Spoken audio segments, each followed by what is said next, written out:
S S ಟಿವಿಯಲ್ಲಿ ಜಾಹೀರಾತು ನೀಡಲು ಈ ನಂಬರಿಗೆ ಸಂಪರ್ಕಿಸಿ. ಕಳೆದ 2 ದಿನದಿಂದ ಬೆಳಗಾವಿ ಪ್ರವಾಸ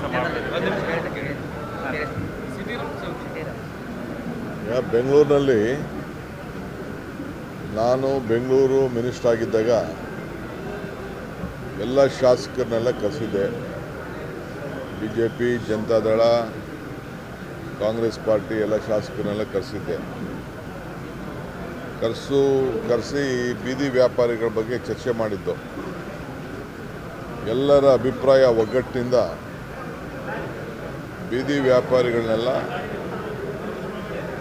ಎಲ್ಲೆಲ್ಲಿ ಟ್ರಾಫಿಕ್ಕಿಗೆ ತೊಂದರೆ ಆಗ್ತಾಯಿದೆ ಅವ್ರನ್ನೆಲ್ಲ ತೆರವುಗೊಳಿಸಬೇಕು ಅನ್ನೋದು ಎಲ್ಲ ಒಟ್ಟ ಅಭಿಪ್ರಾಯ ಆಗಿತ್ತು. 3 ಪಕ್ಷದವ್ರದ್ದು ಅಭಿಪ್ರಾಯ ಆಗಿತ್ತು. ಆ ಪ್ರಕಾರ ಕೆಲಸ ನಡೀತಾ ಇದೆ. ಆದರೆ ಅವರಿಗೆ ಸೈಡಲ್ಲಿ ಹಾಕೊಳ್ಳಿ ಅಂತ ಹೇಳಿದ್ದೀವಿ. ಆಮೇಲೆ ಸುಮಾರು 60,000 ಜನ ನಾವೊಂದು ಸರ್ವೆ ಮಾಡಿಸಿದ್ದು. ಅವ್ರಿಗೆಲ್ಲ ಗುರುತಿನ ಚೀಟಿ ಕೊಡಬೇಕು ಅಂತೇಳಿ ಕೆಲವರೆಲ್ಲ ಸರ್ವೆ ಮಾಡಿಸಿಟ್ಟಿದ್ದೇವೆ. ಒಂದು 30,000 ಜನ ತಳ್ಳೋ ಗಾಡಿಗೆ ವಿವಿಧ ರೀತಿ ವಾಹನಕ್ಕೆಲ್ಲ ಅರ್ಜಿ ಹಾಕ್ಕೊಂಡಿದ್ದಾರೆ. ಅದು ಕೂಡ ಈಗ ಟೆಂಡರ್ ಕರೆದು ಅವ್ರಿಗೆಲ್ಲ ನಾವು ತ್ರಿಚಕ್ರ ವಾಹನಗಳನ್ನು ಕೊಡಲಿಕ್ಕೆ ಆಲ್ರೆಡಿ ಎಲ್ಲ ವಾಹನಗಳನ್ನೆಲ್ಲ ತರಿಸಲು ನೋಡಿದ್ದೇನೆ. ಸೊ ಅದು ಕೃಷ್ಣ ಬೈರೇಗೌಡರು ಮಾಡ್ತಾರೆ, ಹೇಳಿದ್ದೀನಿ ನಾನು. ಆದಷ್ಟು ಜಲ್ದಿ ಅವ್ರಿಗೆಲ್ಲ ವಾಹನ ಕೊಡಿ ಅಂತ. ನಾವೇನು ನಿಗದಿ ಮಾಡ್ತೀವಿ ರೋಡ್ಗಳು ಅಲ್ಲಿ ಅವ್ರು ಇಟ್ಕೊಳ್ಳಿ. ಅವ್ರಿಗೇನು ನಾವೇನು ಯಾರಿಗೂ ಹೊಟ್ಟೆ ತೊಂದರೆ ಮಾಡಬೇಕು ಅಂತಿಲ್ಲ. ಬೀದಿ ವ್ಯಾಪಾರಿಗಳು ಇರಬೇಕು. ಆದರೆ ಹಂಗಂತ ಮೇಯ್ನ್ ರೋಡಲ್ಲಿ ಹಾಕ್ಕೊಂಡು ಕವರ್ ಹಾಕ್ಕೊಂಡು ಮಾಡೋಕ್ಕೆಲ್ಲ ಆಗಲ್ಲ. ಯಾಕೆಂದ್ರೆ ಎಲ್ಲ ಸುಪ್ರೀಂ ಕೋರ್ಟಲ್ಲಿ ಕ್ಲಿಯರಾಗಿ ನಮಗೆ ಡೈರೆಕ್ಷನ್ಸ್ ಇದೆ. ಸೊ ಕೋರ್ಟ್ ಪಾಲನೆನೂ ಮಾಡಬೇಕು, ಜನರ ಅಭಿಪ್ರಾಯನೂ ಕೇಳಬೇಕು.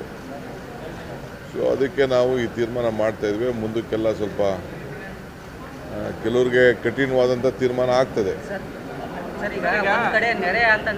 ಒಂದು ನಿಮಿಷ, ನಾನು ಮಾತಾಡ್ತಾ ಇರೋದು, ನೀವು ಮಾತಾಡ್ತಾ ಇರೋದು ನೀವು ಮಾತಾಡ್ಕೊಳ್ಳಿ. ನಾನು ನಿಮಗೆಲ್ಲ ಉತ್ತರ ಕೊಡಲ್ಲ. ನಾನು ಹೇಳಿದ್ದೆಲ್ಲ ಹೇಳಿದ ಮೇಲೆ ಆಮೇಲೆ ಮಿಕ್ಕಿದೆ. ಸೊ ಅದಕ್ಕೆ ನಿಮ್ಗೆ ಇಷ್ಟ ಆಗಿದ್ದಾಗ ಮಾತಾಡಬೇಕು ಅಂತ ಹೇಳ್ತೀರಾ. ನಾನು ನಿಮ್ಗೆ ಇಷ್ಟ ಬಂದಾಗ ಮಾತಾಡೋಲ್ಲ. ನನಗೇನು ಇಷ್ಟ ಇದೆ ಅವೆಲ್ಲ ತಿಳ್ಕೊಳ್ಬೇಕು ನೀವೆಲ್ಲ. ನಾನೆಲ್ಲೂ ಮೀಡಿಯಾಗೆ ಅಡ್ರೆಸ್ಸೇ ಮಾಡ್ತಿಲ್ಲ. ಇಲ್ಲಿ ಏನೋ ನಿಮ್ಗೆ ಗೌರವ ಕೊಟ್ಬಿಟ್ಟು ಎಲ್ಲ ನಾಳೆ ಫ್ರೆಂಡ್ಸ್ ಅಂತ ಬಂದಿದ್ದೀನಿ.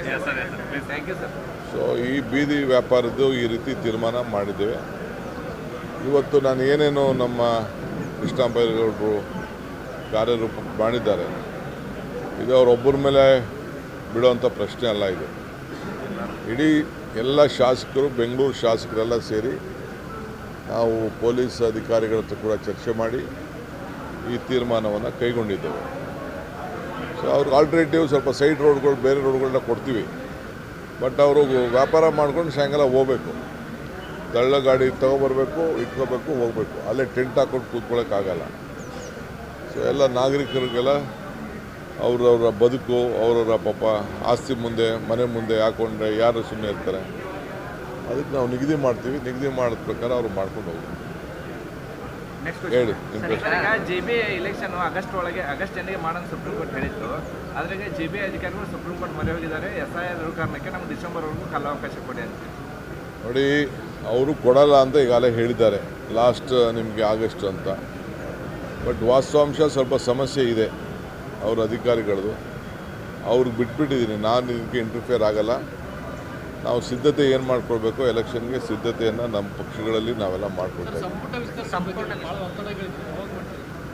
ಒತ್ತಡ ಏನಿಲ್ಲ. ನಮ್ಮ ನಾಯಕರು ಇವತ್ತು ನಾಳೆ ನಮ್ಮ ಬರ್ತಾರೆ. ಬಂದ ಮೇಲೆ ಯಾವತ್ತು ಅವ್ರು ಕರೀತಾರೆ ನಾನು ಅವತ್ತು ಹೋಗ್ತೀನಿ. ಬೆಳಗಾವಿಯಲ್ಲಿ RSS ಸಭೆ ಆಗ್ತಿದೆ, ವಾರ್ಷಿಕ ಪ್ರಾಂತ ಪ್ರಚಾರಕರ ಸಭೆ ಆಗ್ತಿದೆ. ಖರ್ಗೆ ಅವರು ಹೇಳ್ತಾರೆ ಮುಂದೆ ಇಲ್ಲ, ಮಾಡಬೇಕಾದ್ರೆ ಕಡ್ಡಾಯವಾಗಿ ಅನುಮತಿ ಪಡೆಯಬೇಕಂತಾರೆ. ತಾವೇನು ನೋಡೋಣ. ನನಗಿನ್ನೂ ಅದು ಮಾಹಿತಿ ಬಂದಿಲ್ಲ. ಈ ಪೇಪರಲ್ಲಿ ಬರೆದಿದ್ರೆ ಅಷ್ಟು ಮಾತ್ರ ಗೊತ್ತಿದೆ. ವರದಿ ಕೇಳಿದ್ದೀನಿ. ಆಮೇಲೆ ಕಾನೂನಲ್ಲಿ ಯಾರಿಗೇನೇನು ಅವಕಾಶ ಇದೆ ಆ ಅವಕಾಶಗಳಿಗೆಲ್ಲ ಸಿಗ್ತದೆ. ಕಾನೂನಲ್ಲಿ ಅವಕಾಶ ಇಲ್ಲ ಅಂದರೆ ಅವಕಾಶ ಸಿಗೋದು. ಒಬ್ಬೊಬ್ಬರಿಗೆ ಒಂದೊಂದು ಮಾಡೋದಲ್ಲ. ಮೋಡ ಬಿತ್ತನೆ ಬಗ್ಗೆ ಭಾಳ ಡಿಮ್ಯಾಂಡ್ ಇದೆ. ನಾನು ನಮ್ಮ ಲೀಗಲ್ ಅಧಿಕಾರಿಗಳು ಮತ್ತು ನಮ್ಮ ಫೈನಾನ್ಸ್ ಡಿಪಾರ್ಟ್ಮೆಂಟ್ ಅವ್ರ ಮಾತಾಡಬೇಕು. ಶಾಸಕರೆಲ್ಲ ಭಾಳ ಒತ್ತಾಯ ಮಾಡಿ ಹೇಳಿದ್ದಾರೆ, ಪರಿಶೀಲನೆ ಮಾಡ್ತೀನಿ. ಸರ್, ಕಿತ್ತೂರು ಕರ್ನಾಟಕದ ಎಲ್ಲ ಶಾಸಕರು ಭೇಟಿಯಾಗಿದೆ ನಿಮಗೆ 7 ಜಿಲ್ಲೆಯವರು ಏನೇನು ಮುಂದಿಟ್ಟಿದ್ರು, ಏನೇನು ಬಗೆಹರಿಸಿದ್ರಿ, ಏನೇನು ಹೊಸ ಯೋಜನೆಗಳನ್ನ ಜಾರಿಗೆ ತರ್ತಾರೆ? ಸದ್ಯಕ್ಕೆ ನಾನೀಗ ಹೇಳಿದಷ್ಟು 2 ವರ್ಷ ಅದು ಚಾಲನೆ ಆಗೋಂಥ ತೀರ್ಮಾನಗಳನ್ನು ನಿನ್ನೆ ಕಿತ್ತೂರು ಕರ್ನಾಟಕದ ಸುವರ್ಣಸೌಧದಿಂದ ತೆಗೆದುಕೊಂಡಿದ್ದೆ. ಎಲ್ಲ ಉಂಡಿಗಳಲ್ಲೂ ಕೂಡ ದುಡ್ಡು ಭಾಳ ಹುಷಾರಾಗಿಡಬೇಕು ಅಂತ.